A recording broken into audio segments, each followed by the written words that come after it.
Welcome to the Speak USA podcast. I'm Cliff Zinkraff, your host.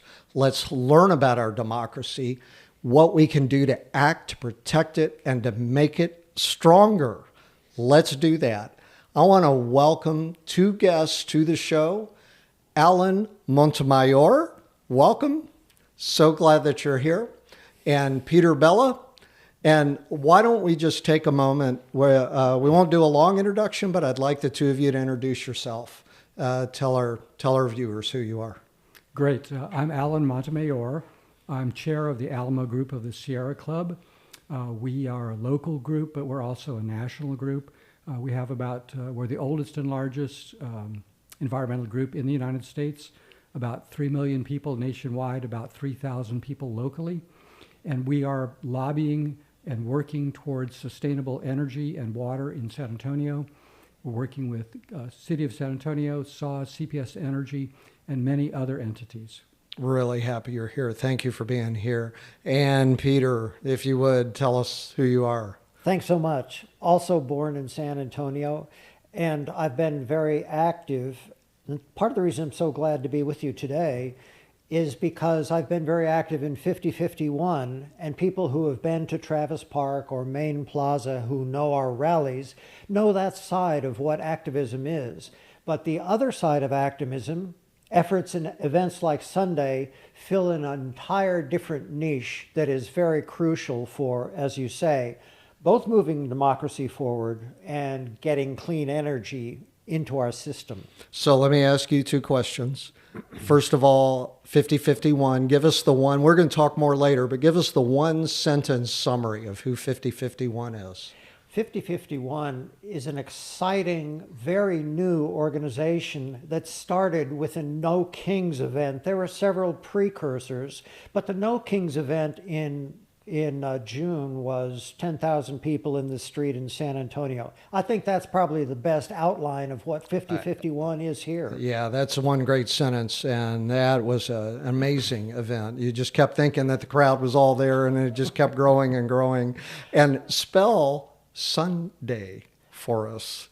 Count them, 2 words. Sun, S-U-N, day, D-A-Y. All right, and that is going to be our main topic right at the top of our session. So, Alan, if you would talk with our guests, tell them what is Sunday. Is it just local? Is it national? What's going to happen there? Give us the promo. So Sunday is a national event. We are celebrating in San Antonio locally here. And for us, it's really an attempt to bring to people what they can do now to make a difference. The sun is the source of all life, obviously. It brings us our energy, it helps grow our food, it makes the weather. So the 21st of September is the equinox. That's the reason that it is on that date.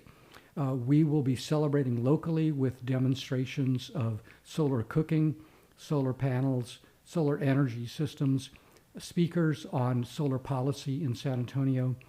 We're really trying to make a difference locally, changing people, changing the world one conversation at a time.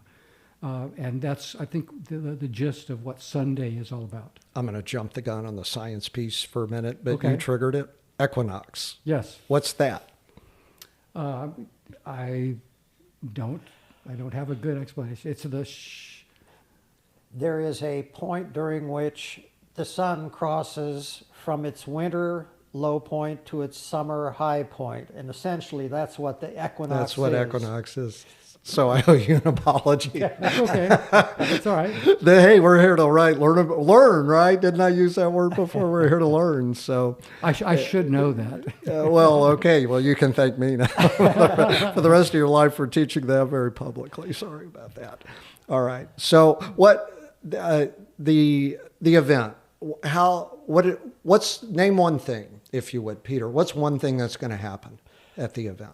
I think the keynote panel session by former Mayor Ron Nirenberg, current CEO and president of CPS Energy, Rudy Garza, as well as moderation by David Martin Davies. That's clearly the flagship event.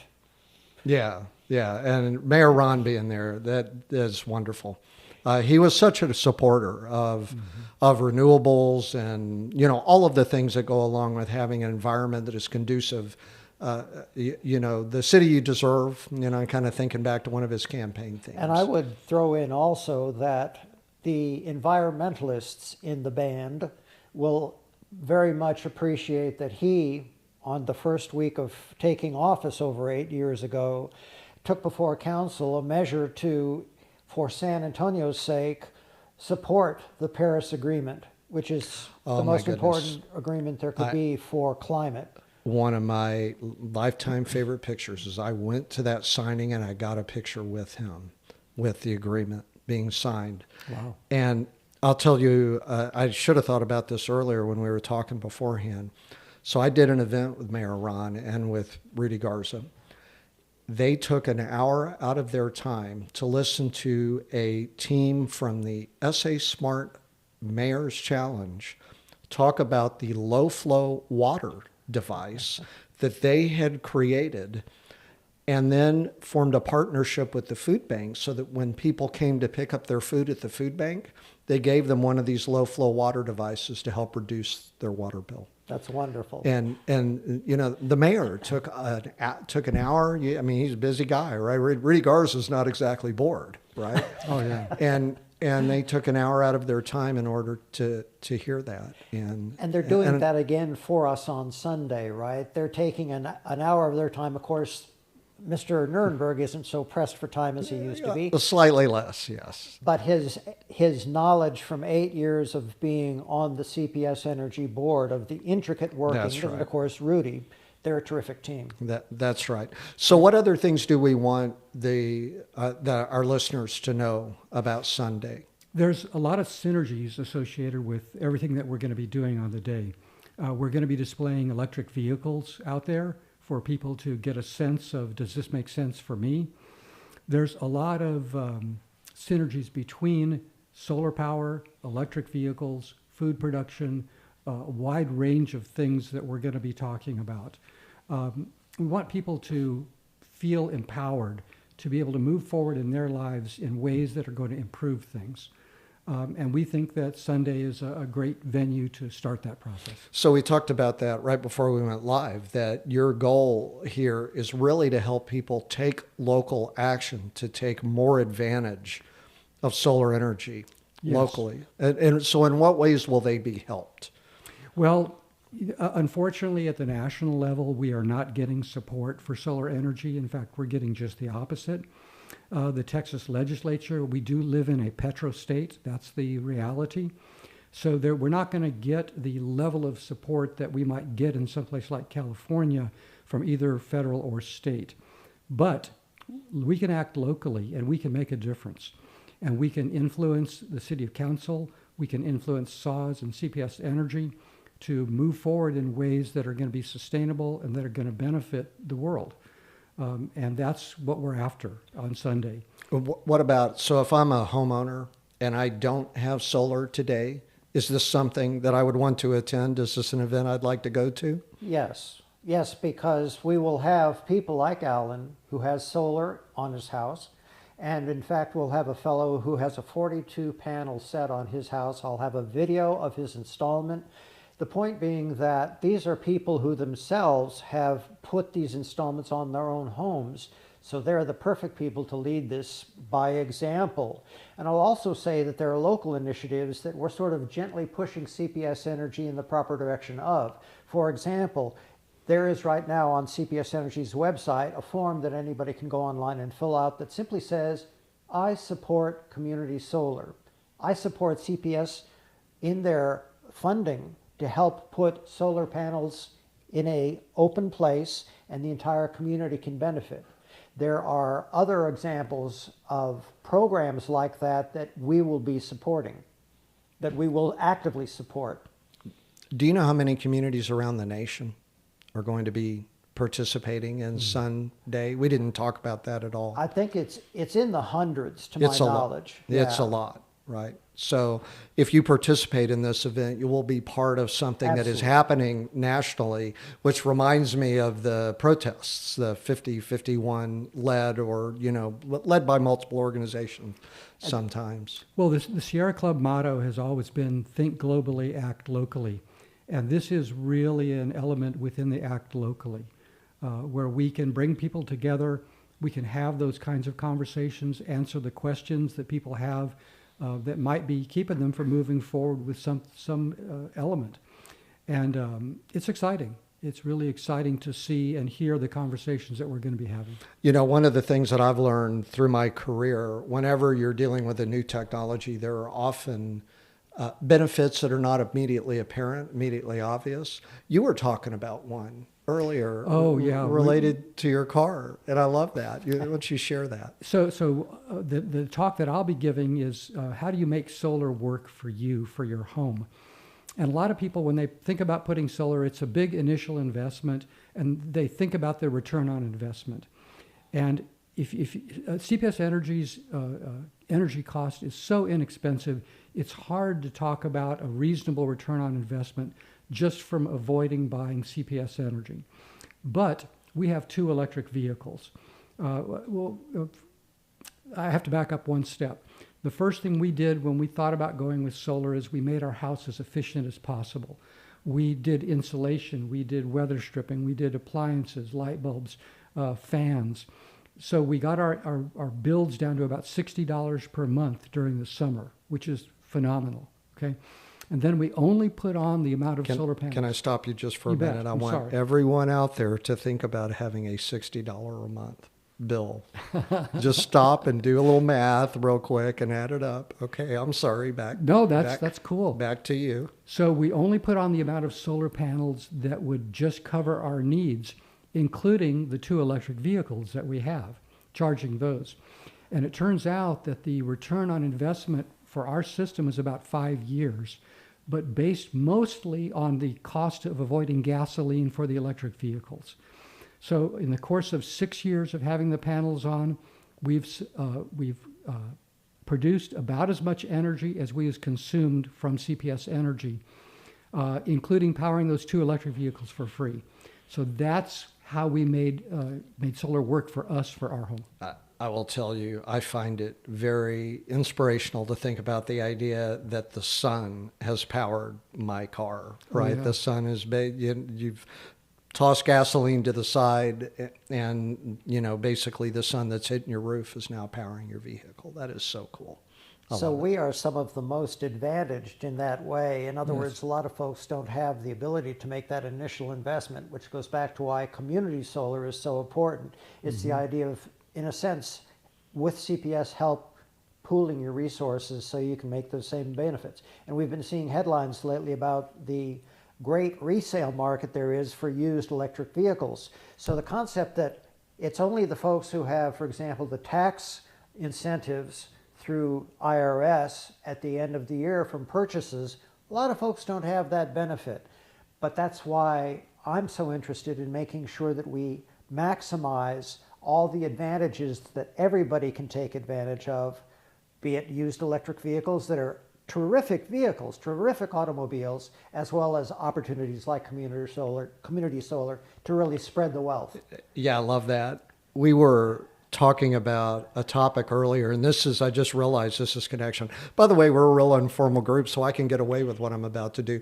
Would you do me a favor? We want to pull that mic up closer to like you. Falling down. So there we go. So to all of our listeners who are hearing that noise as we're moving the mic around, It's okay. The that's house what we're didn't doing. fall down. So I ask you all about, well, what about this connection between industry and universities and government? And there it is, right? It is important for government to be involved in these ways. And I'll just throw in a quick anecdote about Mayor Nirenberg. There was a point where CPS Energy and its board of trustees were having real deep conversations about return on investment when Ed Kelly was on the board, and he was a bulldog when it comes to saying you can't pay for the investments you want in other things until you make sure you get the money returned through the sales. that's where's your return on investment when you start looking at these expenses? And bless his heart, Mayor Ron said, I considered the video clip. He said, well, our return on investment is the benefit to the community. It's not just dollars and cents. So that's one example of how important government is. It is. And I'm a broken record on this topic, but so what? There's a fellow back in 1940s, 1950s named Vannevar Bush, no relation, who was he's given credit as the founder of the National Science Foundation. You know, and I'm sure it's a more complicated story than that. I haven't looked that part of the story up. But if you look at new technologies that are available to consumers, it is often the case up front that they cannot afford the upfront investment. Businesses can't afford the upfront investment because they can't make that ROI case. Right. This is where government can step in, can make that initial investment. You got to wean the government off eventually. You can't do it forever. But if you do it right, government can eventually walk away, and there is a consumer-oriented or free market-oriented business that is left behind. And that's what you're talking about. There is a substrate that it leaves behind as well, as far as the investment becoming infrastructure, yes, becoming an entire way of life that we shouldn't take for granted, but we should have. Correct. Well, the city of San Antonio has made a pretty substantial investment in putting solar panels on a lot of our public buildings. That's fantastic. Now we need we have a climate action plan that tells us that we are going to move forward as a city and try to be carbon neutral by 2050. In order to do that, we need a lot more than what's currently being done. We need not only government investing in solar panels, we need industry to be on board. We need the Chamber of Commerce behind this. We are a tourist city. We should be advertising us as a clean city. We need our utilities on board. We need more electric vehicle fleets out there. SAWS is taking the initiative and now has electric vehicles that drive around with their logo on it. And when people see that, they say, look, our utilities are getting on board. Maybe I should consider this. Indeed. Getting back to something you said earlier about the cost of electric vehicles. I purchased 2 used vehicles. One of them I actually paid $4,700 for. It's a little... What? Yeah, I know. It was just a deal. I'm gonna invite you back for the podcast, How to Buy a Car for... Oh my God. But it was a deal I could not pass up. It was a little tiny city car. It only had a range of 60 miles. And that's perfect for what I do. For what? Yeah. Yeah. I mean, I go places and people say, what is that car? What is that cute little car? Would you, now I'm not putting you on the spot, but would Okay. you like to advertise which car that is? Well, it's a Mitsubishi IMEV. Okay. IMEV. And it's a cute little car, and it's clean, it's quiet, it's efficient. It's got 1/10 the number of moving parts of an internal combustion engine. The maintenance on it is tires and windshield wiper blades and washer fluid. That's it. It's just great. And the synergies between solar and electric vehicles and growing your own food, it's just great. It's so strong. Yeah. Yeah, very, very much so. We have taken far too long to do something. I'm going to do it right now. When is Sun Day in San Antonio, and where? It'll be September 21st, this coming Sunday now, at the Access Building, which is 2222 North Alamo Street. Correct, Yes. which is the Alamo I believe that's the Alamo College's district main building. Yes. Yeah, it's especially where they have student finance, and they figure that out with the students. Yeah. Exactly. So, everyone make a plan. Yes. Go to the Access Building at Alamo College's District 2222 North Alamo for Sunday, this coming Sunday at 11 a.m. 11 to 3. 11 to 3. All Yep. right. And learn about all these things we're talking about. Hear from Mayor Ron, hear from Rudy Garza, hear from you. Alan, are you speaking as well? Only introducing. Only introduce. Well, that's good too. So you're introducing, and then I believe there's a UTSA researcher there. There are a couple other speakers, if I'm right, that are... We'll have a speaker from Community Solar, from Big Sun Solar. there. Okay. So Yeah, and I meant to bring that up earlier because Big Sun Solar, that is industry. That's It's right. right in Mission, I believe. Yes. Is that, if that's right. Mission as well. Is there, so I made one, but I'm going to ask y'all first. I forgot to ask y'all before. Is there a good place on the internet people can go to know about this? Basically, social media. If you look at social media, Facebook and Instagram and that's where we really That's do our where you're doing most of the advertising. Okay. So the flyer that Laura sent me can be found at the following location: tinyurl.com/speakusa-sun-day. Let me say that again: tinyurl.com/speakusa, one word, -sun-day.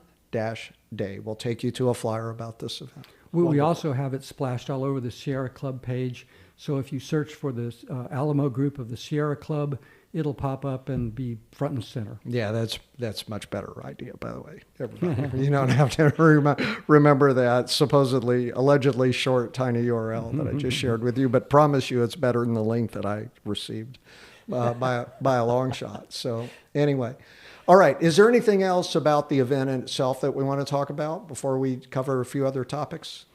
This is our first event, the first time we've done this. So we're hoping that we've dotted the I's and crossed the T's. I can guarantee you that we'll do this again next year, and it's going to be even better. And I can guarantee that simply because there is so much to talk about and there's so much that changes so very quickly. Not only the cost of solar, which continues to fall, and the availability of more and more EVs and solar panels. It's a very exciting time for this. Do you all have a sense for how quickly the cost of panels has been coming down? I don't have numbers that I can quote, but it is getting really in the range of affordability for a lot of people.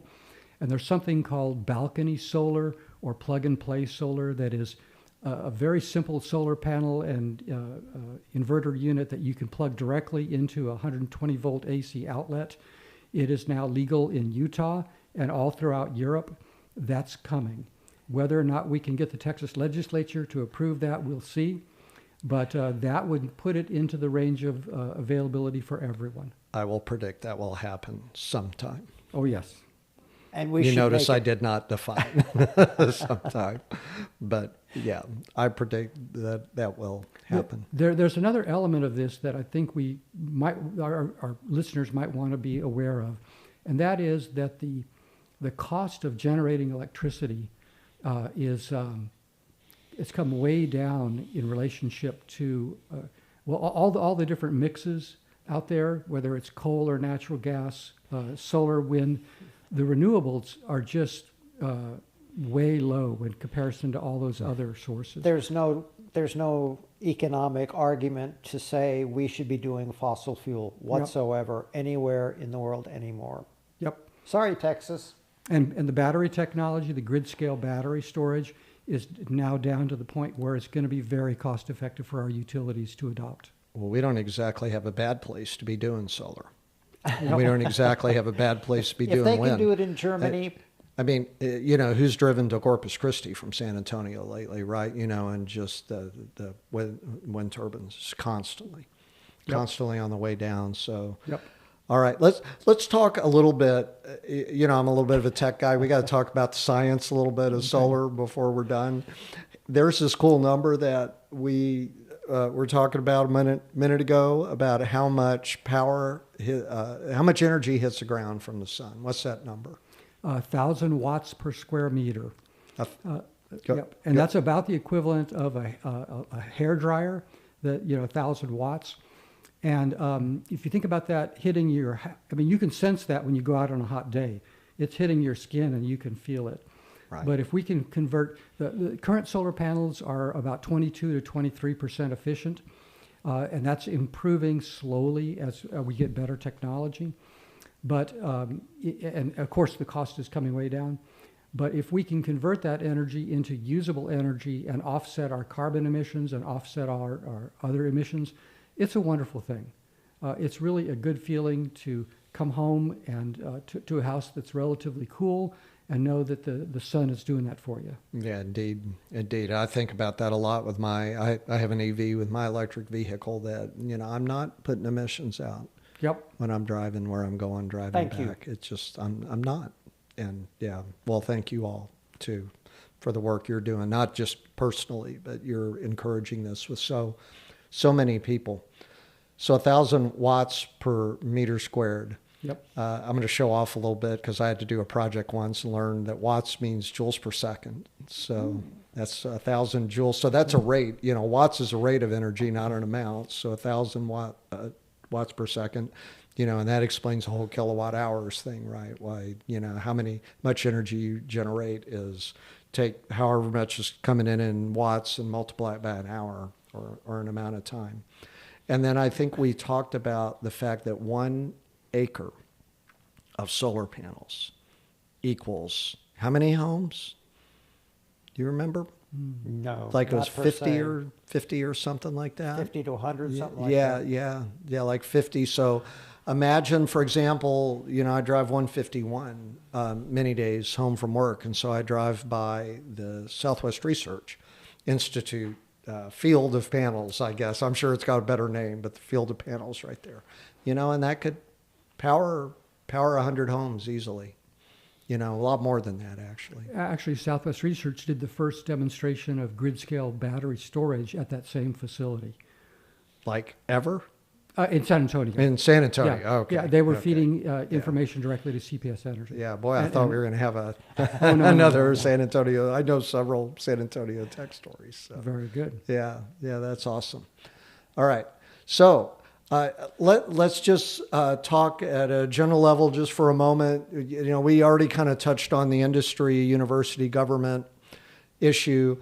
I'm going to add K-12. Y'all spend any time in schools at all, like in the work you're doing in K-12 schools? I talk at a number of schools everywhere from K-12 through up at universities. I talk to the eco clubs at these universities.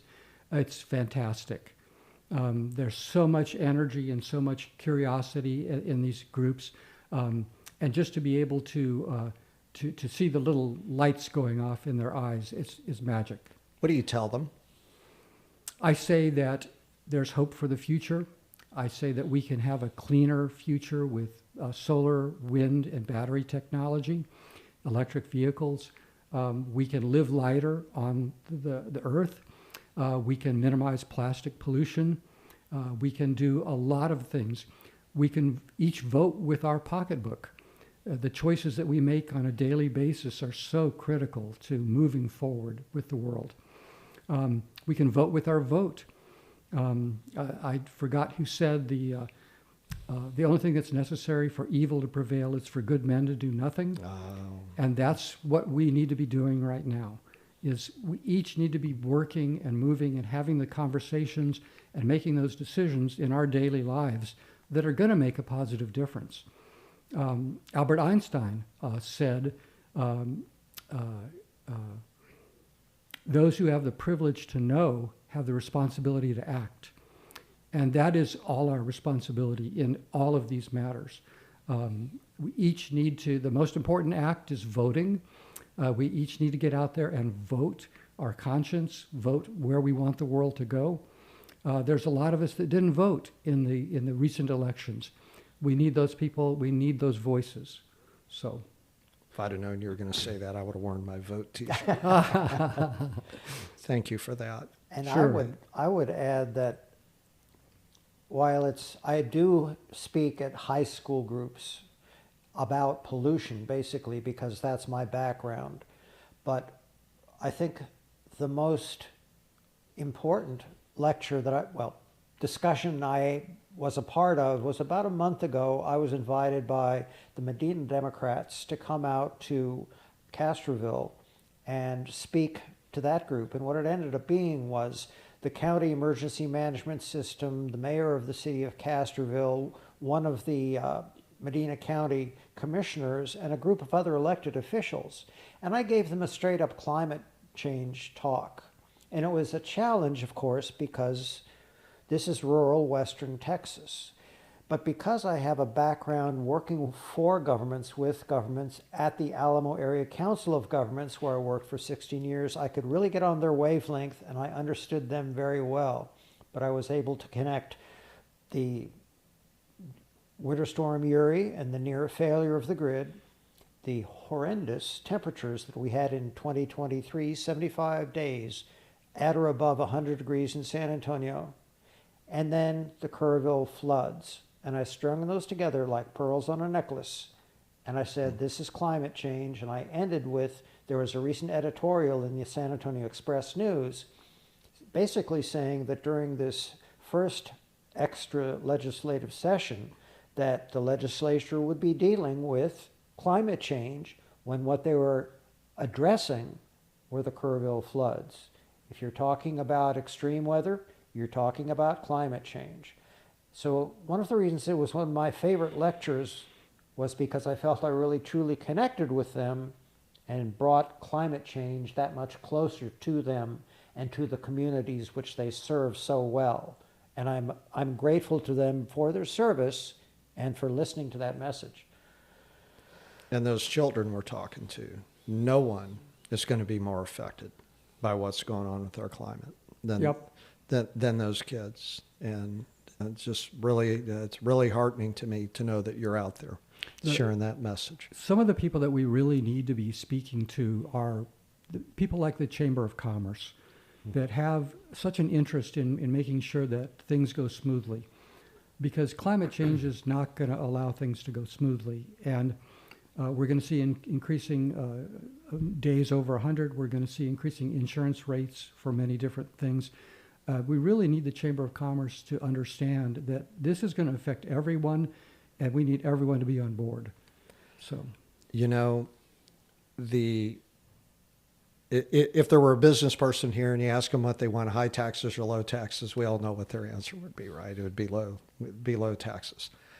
But I firmly believe, and I think a lot of business people know this in their heart of hearts, that what they want more than anything is stability and consistency. Absolutely. Am I going to pay 10%? Am I going to pay 15%? Don't make it 10 this year and 15 next year.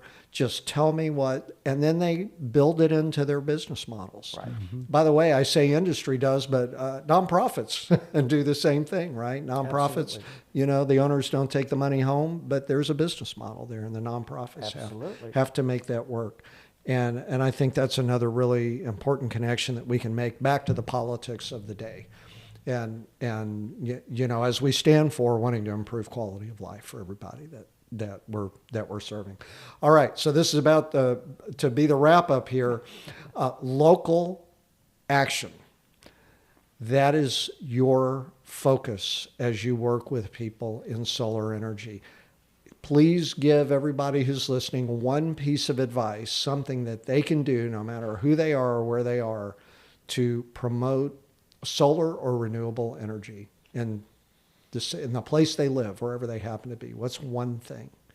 I would simply say investigate the possibilities. That is, when we see the changes coming and when we see the opportunities that, for example, CPS Energy can give, does give, and can further provide, come to Sunday. Learn about those opportunities. We've got a lot of programs. One I'll mention just real quickly. There is a group in Ohio that banded together, formed a solar collective, worked with Solar United Neighbors, and creating this collective meant that 15 homes have solar panels on them. The installation costs were lower, the panel costs were lower. I'm advocating to our group on Sunday, if you're interested in this idea, talk to me. I will support you. All right. So show up Sunday and talk to you about that idea. Alan. Well, it sounds trite, but be the change you wish to see in the world. Oh my gosh. I just wrote that in a newsletter earlier today. Okay. And when I say be the change, adopt those practices that make sense for you and your home. We know what works for us. And even maybe more importantly than that, when you make those changes, talk about them, be vocal. Absolutely. Talk to your neighbors, talk to your church, talk to your civic group, whatever it is. Be willing to get out there and say, look, this is what I did and this is why I did it, and it makes sense. And it makes sense for my kids, and it makes sense for the future. So be the change you wish to see in the world. And, I was going to ask you one last question, which is for those who are watching what's going on in the world and are not especially happy with what's going on, do you have one piece of advice for them? Now, I've already heard two. One is vote with your pocketbook. The other one is vote with your vote. I think Alan said it when he talked about being vocal. And Climate be change vocal. is central for me, and that means talking to people and raising awareness. Even those difficult conversations like I had out in Medina County, or I can sometimes have with my family across the Thanksgiving table. Do you have any idea how well you have set me up for the close? I want to ask everyone out there, what have you learned about your democracy today? Please tell me you learned something, because this was an incredible conversation. Alan, Peter, thank you both for being here. I do want to know, what did you learn about your democracy today? Remember that you can learn more about our group at speakusa.org. And I want to encourage all of you to think carefully about what you heard today and go out and speak for the USA. Thank you.